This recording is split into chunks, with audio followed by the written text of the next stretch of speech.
G'day, it's Pete here, and I'm back for another featured lesson. Now, today I'm going to be talking about the power of shape. Now, what I really want to discuss here is most inexperienced people get taught how to count high card points, and initially they think that's everything there is to about evaluating a hand. But the more shapely your hand is, the less points actually matter. And the shape and how they fit together actually matters a lot more. So I'll be talking about a few different aspects today. I'll be talking about double fits, length points, shortage points, trying to visualize your partner's hand. This is a very important skill to try and be able to do. And it takes a fair bit of practice, but if you get into the habit of it, you'll be better at judging where to go on the auction. Also talking about after partners made a Michaels bid, what sort of thought process you go through. Wild distribution hands, you get some of them. Some other things, and then I'll also talk about some negative shape aspects such as 4 triple threes or mirrored hand shapes. Anyway, we'll get into it. I've got some example hands and we'll just talk through them. Alright, so we'll just bid out this hand. So here I think North's got 8 points and 6 hearts. They've got a good hand for preempting, so 2 hearts is fine. You could open 3 hearts depending on your style. Some people might think that you need 2 of the top 3 or 3 of the top 5 to preempt, and you're not quite there for this hand. But 6-4 shapes are really powerful, and you should really stretch to preempt them, especially at nil vol, or when you're not vulnerable. Anyway, over this, East has a nice 5-5 shape, so they've only got 12 points, but they've got some good distribution, so even though their suit's not great, they really have to get into the auction and bid 2 spades.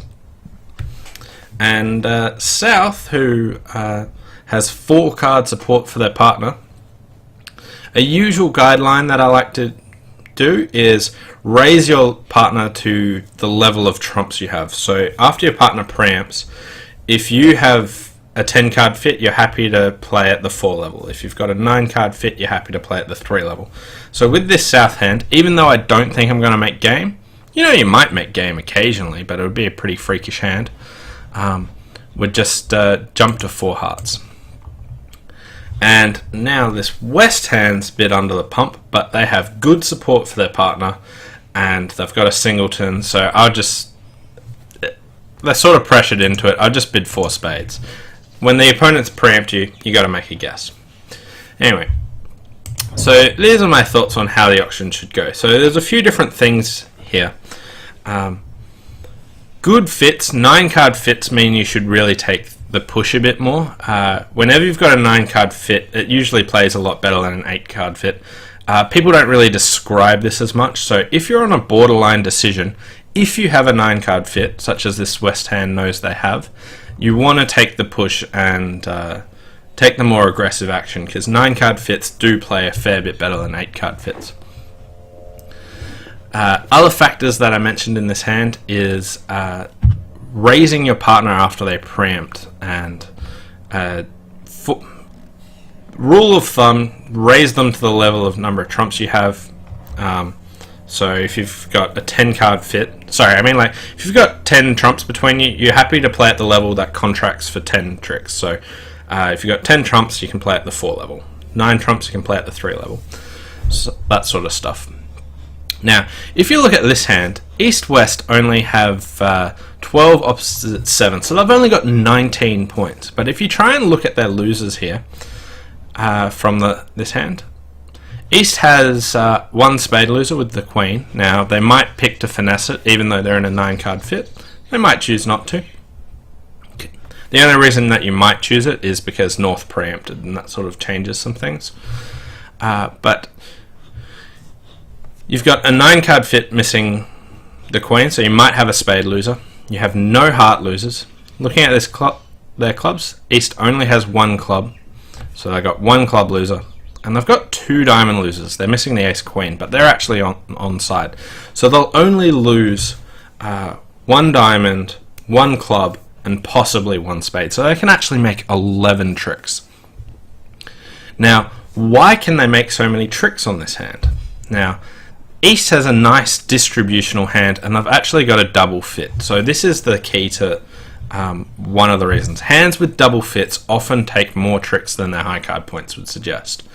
Even if you counted their shortage points and get 3 here and 3 there, that gets you up to 25, and you think, yeah, maybe that's what gets them over the line.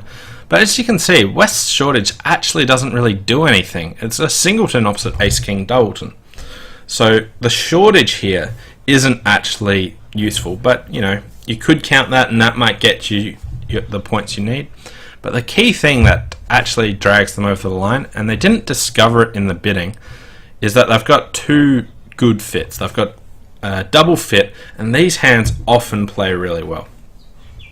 In fact, North-South come awfully close to actually making 4 hearts on this hand. They only have 2 heart losers, a spade loser, and if you'd moved this King of Diamonds to the other side, they would actually have no diamond losers as well. So they're on a finesse for 10 tricks, and the other side is on some guesswork for 11 tricks as well. And this is because both sides have double fits. So if in the bidding you discover you have a double fit, you want to be really aggressive, because these hands play really well, and the high card points do not suggest how high you should go. In fact, I mentioned this just a little bit before, but with distributional hands, high card points are not a great guide. There's lots of other features that you want to use, and some people use losing trick count, which is okay. I kind of use it, but I prefer to try and think of where my losers are in a slightly different way, and then try and work out, can my partner cover some of those losers.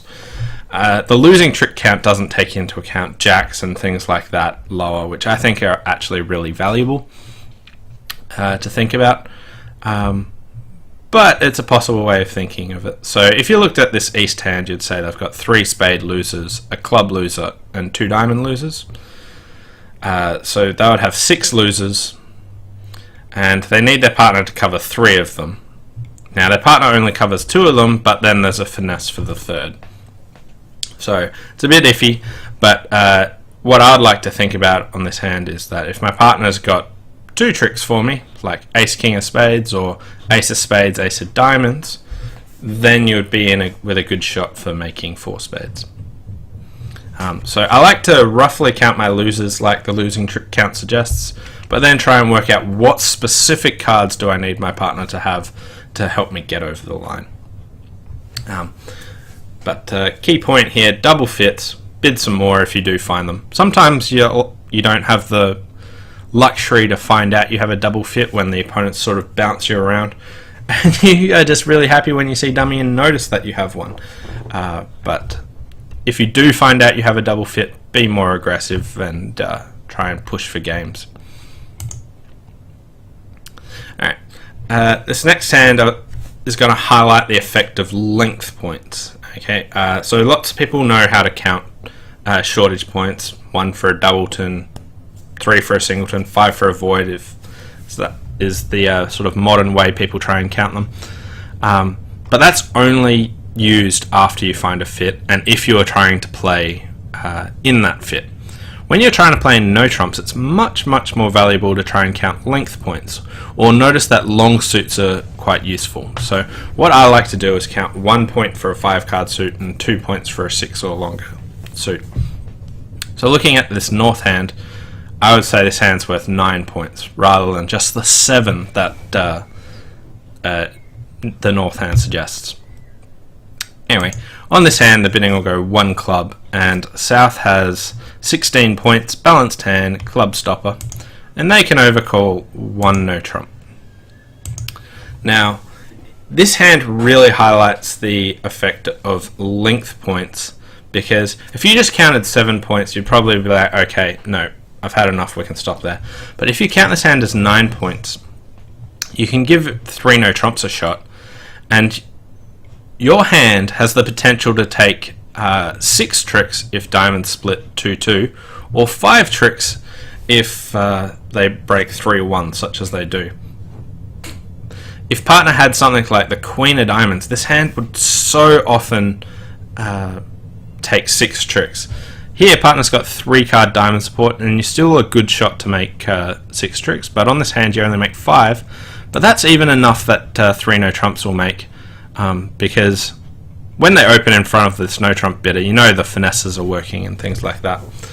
So you can be more aggressive in this situation compared to a normal 1 no trump opening. But if your partner does open a no trump, look for long suits that are headed with honors, so good suits. So here you've got a long 6 card suit with honors in it. This is a really good time to be aggressive because you can often sneak in. Your hand's usually worth more tricks than the point count suggests. Sometimes it'll be a complete failure when your partner can't set it up. Like on this hand, you're probably either going to make like 9 or like go 3 down or something. But here, partner's got a fit. They can set up your diamond suit. If you have honors connected with your long suit, it is really good. You can be really aggressive here and bid some tight games. These hands often take lots of tricks. So if you think about your hand in trick-taking potential, this is 7 high card points, but you have the potential to take 6 of the 9 tricks. Whereas if you look at the south hand, it's 16 points. And you might say ace queen is 2, the ace of hearts is 3, you might get a spade is 4. You probably get another 1 or 2 in the wash somewhere, and you might be able to drag this 16 points up to 6 tricks, but it's really hard to see where your 6 tricks are coming from. Whereas this north hand, only 7 points, but you can really see that it's possible to get 6 tricks a lot of the time with just this suit. So if you have long suits with honors, these have really good trick-taking potential. It doesn't mean you'll always take these tricks, but you'll have a lot of potential to take those tricks, and you can bid really tight games, especially if your partner's opened a no trump. So when they've opened a no trump and you know that you'll have a fid and some way of communicating with these hands, you can often take the push and try and bid these skinny games that not everyone will bid. So count length points, very valuable. So this hand is a perfect example of trying to visualize your partner's hand. Okay, south opens a very classical 3 diamond opening. It goes pass and it's north to act. And I've got a tricky decision. They have 17 high card points and a 4-4-1. Now, when your partner opened 3 diamonds, lots of people will be thinking, okay, 17, my partner's got 6 to 9, we could easily have 26 points, I have to bid game. But when there's been distributional bids, or especially a preempt, I like to try and visualize what my partner's hand might look like. And looking at this hand, you have no entries.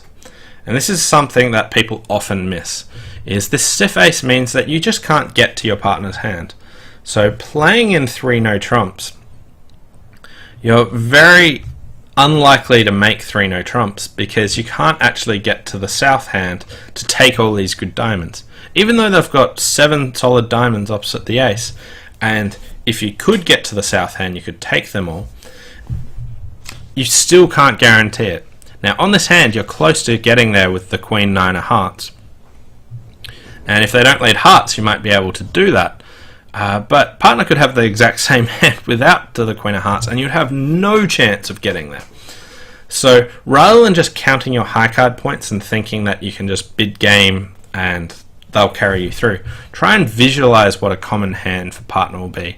And here I'd realize if partner's got good diamonds, I have no way of getting to their hand, and this north hand won't be able to make 9 tricks just playing out of their own hand. So I think this north hand should actually pass even though they've got 17 points. Now if partner had opened 3 of a major, yes, I would raise it to 4, but I don't think this hand's good enough to make 5 diamonds either, especially looking at the vulnerability where partner can have a pretty rubbish preempt. I like to vary my preempts a lot based on the vulnerability. But here they've got a really solid one, and even still, 3 no trumps can't really make on heart leads because they knock out the entry to the south hand too early. So, key things, when partner shows distributional hands, it is really important to try and visualize a common hand. So if I was sitting as north, I might say king, queen to 7 diamonds. It really depends on your partnership style. If I was playing with myself, I would predict a worse hand than that. But let's say that you say king, queen to 7 diamonds, and you're sitting as north, and you think, well, I can't get to that south hand to take any tricks, and I'll be able to take, say, 2 spades, a diamond, 2 hearts, and maybe a club. That's not 3 no trumps. So once your partner gives you a descriptive bid after a preempt or other ways of showing distributional hands, try and build a mental picture of what their hand actually looks like, and just have a rough idea of how the play will go. It's too hard to make a very detailed play, but in the bidding, if you can make a rough plan of the play, like how many winners would I be able to take, or things like that, that will help you work out where you should be bidding. So if your partner gives you a distributional bid, take some time to try and visualize their hand and make a rough plan of the play, the best that you can do, and then here you'll work out that 3 no trumps isn't a good bid. It might make on some days where partner has the hand you're not expecting, but if partner has the average hand, it'll go down, and that's what you're really trying to cater for. So take some time, visualize their average hand, or a good hand for them, or a bad hand, a mixture of hands. It doesn't need to just be one. Come up with a rough idea of how the play will go, and then that'll guide you a lot on how you should be bidding. So I really like to connect the bidding with the play and the play with the bidding. So while I'm bidding, I make a sort of first estimate of how the play will go, and then work out whether or not I should be bidding on based on that. And then when I actually get to see dummy, I work out how good it is. Okay, but it is really a useful skill to start building on when partner's shown a distributional hand. Try and visualize an average hand for them. How will the play go? Should be bidding on a good idea. You might also consider bidding 5 diamonds on this hand.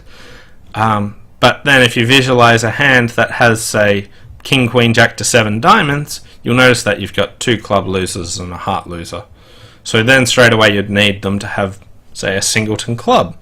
And then you'd have a club loser and a heart loser, but you might then have a spade loser as well, or something like that. So you can visualize a few different things and realize that passing 3 diamonds is really the way to go on this hand.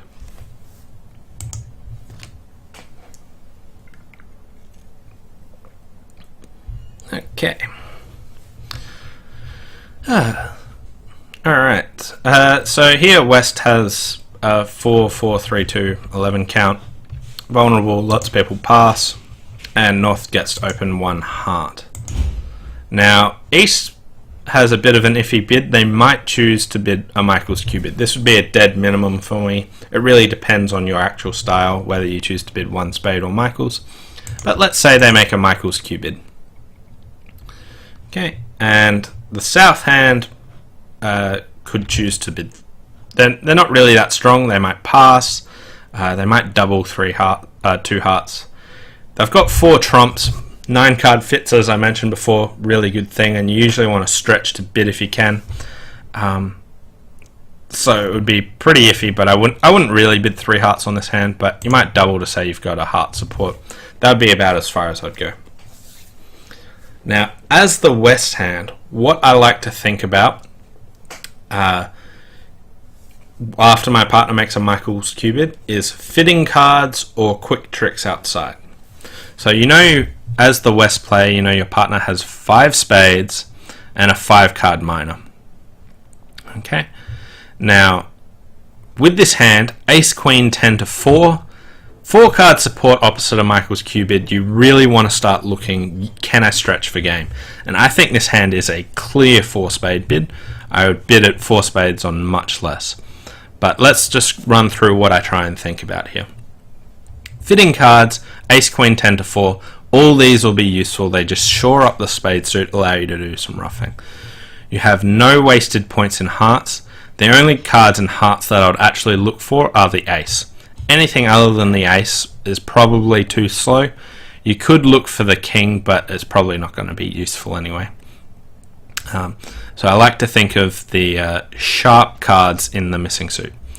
Now, you don't know what suit partner's minor is, but let's just think of the two possibilities. If they've got clubs, this ace of clubs is another fitting card, and that would give you sort of 3 useful cards and a 4 card trump support. Ace, queen of spades, and the ace of clubs. Now, if I've got 2 useful cards and 4 card support, or even 4 card support and a singleton in partner's other suit with a fitting card, I'm there or thereabouts for 4 spades. Here with 3 useful cards, I think it's a clear 4 spade bid. Anyway, if ace of clubs is partner's suit, definitely a useful card, and I've got a doubleton club, so that's just going to shore that up a bit. If instead partner's other suit is diamonds, not that it is on this hand, but if it was diamonds, this would mean we have a double fit, 2 9-card fits, and I've got a sharp card outside.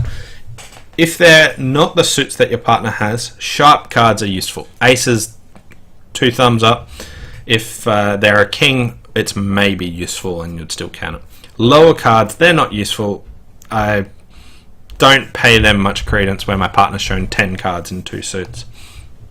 But if it's diamonds, double fit and a sharp card outside. If it's clubs, all my points are in their suits, and that's a really good situation. So West has a clear 4 spade bid. Gives North a bit of a problem. They might bid 5 hearts, they might bid 5 diamonds. They could pass. There's a few different options available to them. But bidding at the 5 level is tricky. But looking at this hand, 9-card fits, really useful. Even with clubs 5-1, you'll have a heart and 2 diamond losers. It's pretty tricky, but I think you can just snake home 4 spades. But it's not an easy contract, but that's just with bad splits in clubs, and you are very minimum for your points at either side. Well, at least for the Michaels bidder. But that's my general thoughts that I run through opposite of Michaels Q bid. So with 4 card support straight away, you know you're in that 9-card fit territory, and I start being really optimistic towards game. I look how many fitting cards I have, cards in my partner's suits. You might need to do a bit of guesswork as to what suit they've actually got. But sharp cards outside their suit, so if it's not one of their 5-card suits, you want aces, possibly kings. And if it's in their suit, any cards are good. And you also look for sort of shortages. Anyway, that's my thoughts after Michaels. Next I was going to talk about wild distribution. Sometimes you pick up these hands with 11, maybe 12 cards in 2 suits. These are really, really hard to judge about where to go. If you find a fit, these hands often play extremely well. If you don't find a fit, these hands can play atrociously. But generally, when you've got wild distribution, the opponents will have wild distribution as well. And on these freak hands, if you've got a guess, just go one more, push one more, take some insurance. You won't know.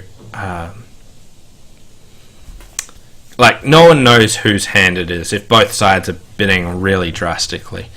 But if you do find a fit, these hands often play really well. Now, North-South have 12 high card points opposite 11, and they've got a 12 card club fit, and they'll make 5 clubs at least, or 6 clubs if they don't get that heart trick in too quickly, because the ace of diamonds will throw away. Now, the bidding could escalate pretty quickly here. Often happens, but with wild distribution, high card points are not really the guide. It's all about where your shortages are. Do you have a fit, and then quick tricks. Notice that this King of Hearts here, this is complete waste paper. It's not going to do anything. Whereas the Ace of Diamonds could do something if they lead the wrong thing. So you're really looking for sharp cards rather than these slow cards. If you've got cards in your fit, they're all useful. So if you're looking at these clubs, the King, Queen, Jack 10, Ace, this just shores up all that clubs, shores up the trump suit and makes it all useful.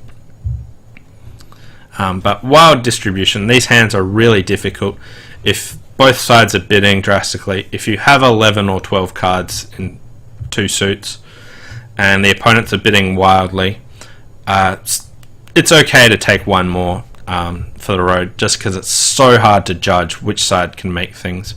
Because North-South can make 11 tricks in clubs, East-West can make... they lose one diamond, they lose one heart, and they lose one spade. So East-West can make 4 hearts, North-South can make 5 clubs. So these hands often make double game swings and scary things like that. That's why you don't want to double too early. You often take the push just one more. Even if it's wrong, it won't cost too much. And it stops these massive double swings where possible. But it just shows you that points are not everything when there's so much distribution. When both sides can make game, it just shows you that shape is really powerful. Here's the final hand I was going to bring up. I'm just going to talk about some more stuff afterwards, but there's the final hand that I had to discuss. This actually came from the 2012 Australian Open playoffs, and East here opened 3 no trumps, gambling 3 no trumps. I have a solid minor, 3 of the top, solid suit, at least 7 cards. And this really highlights the value of visualizing your partner's hand. Okay, so here, sitting west, they've only got 14 points opposite, what appears to be 9 or 10. Because your partner's got Ace, King, Queen to 7 clubs. They've actually got 8 clubs, but that's not necessary.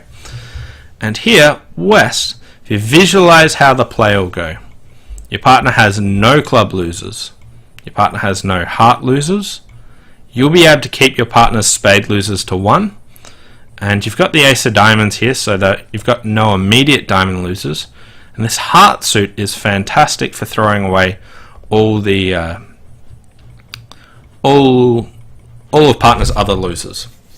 So you'll have 1 immediate spade loser, no clubs, no hearts, no immediate diamond losers, and just by visualizing the hand, you can realize that what you want to do is bid 6 clubs. You know your partner can't have solid diamonds here because you've got the ace, so clubs is their suit, and you know that it's going to run. So here, if you counted your high card points, 14, maybe 3 for your shortage, that's 17 points opposite 9 or 10. That just makes you think that you should bid game. But if you stop and try and visualize the hand, your partner has given you a really good description after they're gambling 3 no trumps. You then know that 6 clubs is where you're going to be, because you're going to have 1 immediate spade loser, but after that you have no clubs, no immediate diamond losers, and you'll be able to throw all of partner's other losers away on the hearts.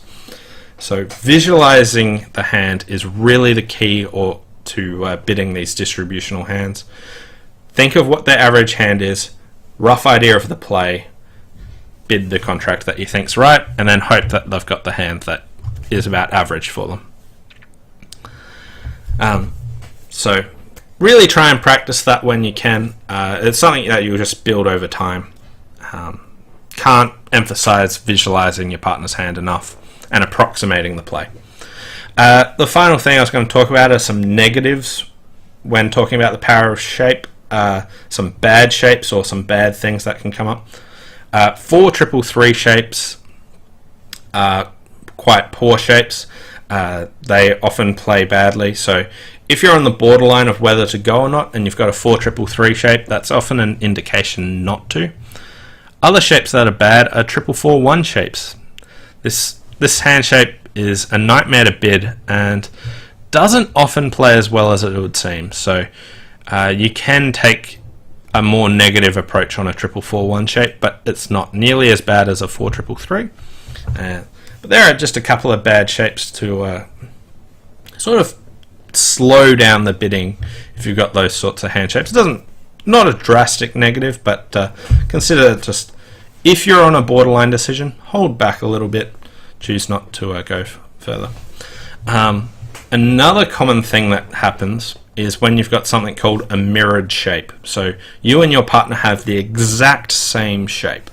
Now whenever that happens, these hands will often underplay because you can't throw your losers on their long suits. You can't rough anything. So mirrored shapes often underplay tricks, and the issue there is it's really difficult to diagnose early on that you have a mirrored shape. So there's not a lot you can do about it, but if you ever wonder why you went down and you saw that your partner had the exact same shape as you, that's probably why. If you have just mirrored singletons, so your partner shows you a singleton and you have the same singleton, even if the rest of your shapes are not bad, that is another good indication to slow down, because it means you're both counting your shortage points and overvaluing your hand, because mirrored singletons aren't that useful. So if you've got the same shape as your partner, or even just the same singleton as your partner, these hands don't play particularly well, so try and just hold back if you're on a borderline decision. Anyway, that's it from me. Hope you enjoyed this lesson on the power of shape. Talked about how high card points aren't everything, especially with distributional hands. We talked about double fits being great and trying to be more optimistic. 9 card fits also being quite useful. Length points are useful to count when you're in no trumps. Try and visualize your partner's hand, especially after they've given a distributional bid. Visualize their partner's hand. Rough idea of the play will help you choose. Talked about what my thought process is after partner makes a Michael's Q bid. A little bit about wild distribution and some more examples of visualizing their hand. Anyway, that's it from me. Hope you enjoyed it, and see you next time. Bye for now.